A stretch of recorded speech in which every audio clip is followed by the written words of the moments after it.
ছাগল 2 মাসের গর্ভবতী, কিন্তু তার দুধের বাট দিয়ে অটোমেটিক দুধ পড়তেই থাকে। কি কারণে হয়, এর সমাধান কি আছে, কমেন্ট করে জানতে চেয়েছেন বাংলাদেশ থেকে এক দর্শক। আজকের এই ভিডিওটির মধ্যে আমি সম্পূর্ণ বিষয়টা বিস্তারিতভাবে আলোচনা করব। নমস্কার, আমি কৃষ্ণ ডাকুয়া ডাকুয়া ফার্মে আপনাদের সকলকে স্বাগতম।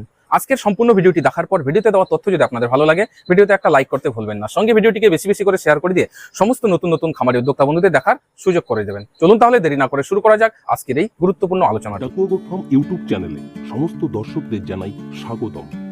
বেকারত্ব দূরীকরণে আধুনিক কৃষি ও পশুপালন আলোচ্য বিষয়। পশুদের বিভিন্ন রকম রোগ, চিকিৎসা ও মেডিসিন, হোমিওপ্যাথিক, আয়ুর্বেদিক এবং অ্যালোপ্যাথিক। ছাগল বা গরুর স্তনবৃন্ত বা বাট থেকে নিজের থেকে দুধ পড়তেই থাকে। এই সমস্যাটি হওয়ার বেশ কয়েকটি কারণ আছে। প্রথম কারণ হচ্ছে টিথ স্ফিনেক্টার উইকনেস, অর্থাৎ দুধের বাটের নিচের অংশটায় বেশ কিছু পেশি আছে, যে পেশি নিজের থেকে দুধ বেরোনোকে বন্ধ রাখে। ওই পেশিগুলো যদি দুর্বল হয়ে যায় তখন কিন্তু অটোমেটিক দুধ পড়তেই থাকে। দ্বিতীয় কারণ হচ্ছে ওভার প্রোডাকশন অফ মিল্ক। কিছু কিছু ছাগলের শরীরে অতিরিক্ত মাত্রায় দুধ উৎপাদন হয়, যা চাপের ফলেই কিন্তু দুধ নিজের থেকেই বেরিয়ে আসে। তৃতীয় কারণ হচ্ছে মিল্ক স্টাসিস, অর্থাৎ পুরানো দুধ জমে থাকা। কিছু কিছু ক্ষেত্রে দেখা যায় বাচ্চা যখন খাবার খাওয়া শুরু করে দেয়, মায়ের দুধ তেমন একটা খায় না। তো দীর্ঘদিন ধরে যদি ওই মায়ের ওলানের মধ্যে দুধটা জমে থাকে, তার চাপের কারণেও কিন্তু নিজের থেকেই দুধ পড়তে থাকে।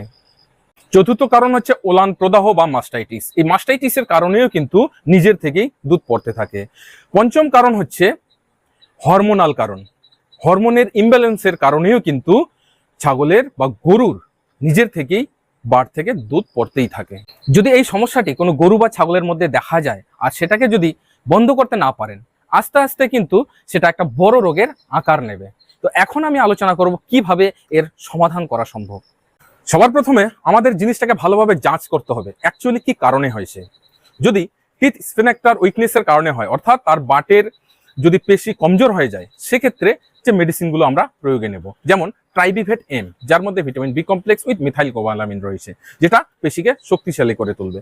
এছাড়াও আমরা প্রয়োগ করতে পারবো ফসফরাস ইনজেকশন, যেমন টোনোফসফেন। সবসময় খেয়াল রাখবেন তার দুধের বাটে যেন দুধ জমে না থাকে। সেই দুধটাকে দইয়ে নেবেন এবং পটাশিয়াম পার ম্যাঙ্গানেট জলে সেই দুধের বাট ভালোভাবে ধুয়ে দেবেন। যদি এই সমস্যাটি গাভীন থাকাকালীন হয়, সেক্ষেত্রে হোমিওপ্যাথিতে আর্টিকা ইউরেন্স 30 পোটেন্সিতে 4 ফোঁটা করে দিনে 4 বার দিয়ে দেবেন, তাহলে দুধটা আস্তে আস্তে বন্ধ হয়ে যাবে।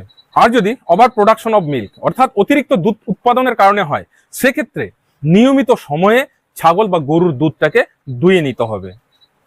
আর যদি ওলান প্রদাহ বা মাস্টাইটিসের কারণে হয়, তাহলে মাস্টাইটিসের ট্রিটমেন্টটা ভালোভাবে করতে হবে। আমাদের চ্যানেলে মাস্টাইটিসের চিকিৎসা নিয়ে ফুল ভিডিও দেওয়া আছে।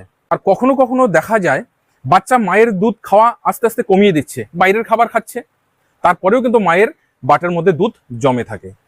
তো সে সময় আমরা কি করব, 2 দিন 3 দিন বাদ যখনই দেখবো তার দুধের বাট ফুলে আছে, দুধটাকে দুইয়ে নেব। আর যদি হরমোনজনিত কারণে হয়, সেক্ষেত্রে হোমিওপ্যাথিতে পালসাটিলা 30 পোটেন্সিতে 4 ফোঁটা করে দিনে 3 বার লাগাতার 7 থেকে 10 দিন দিলে হরমোন ব্যালেন্সে আসবে এবং অটোমেটিক দুধ পড়া বন্ধ হবে। প্রিয় দর্শক বন্ধুরা, কেমন লাগলো আমার আজকের এই ভিডিওটি অবশ্যই কমেন্ট বক্সে কমেন্ট করে জানাবেন। যদি আরো কোনো বিষয়ের উপর আপনারা ভিডিও দেখতে চান, সেটাও কমেন্টে লিখবেন। আমি চেষ্টা করব এইভাবে ভিডিও আকারে আপনাদের কমেন্টের উত্তর দেওয়ার জন্য। তো আজকের ভিডিওতে এখানেই বিদায় নিয়ে নিচ্ছি। পরবর্তীতে নতুন আরেকটি ভিডিও নিয়ে আপনাদের সামনে হাজির হব। ততক্ষণে আপনারা সকলে ভালো থাকুন, সুস্থ থাকুন। জয় হিন্দ, জয় ভারত।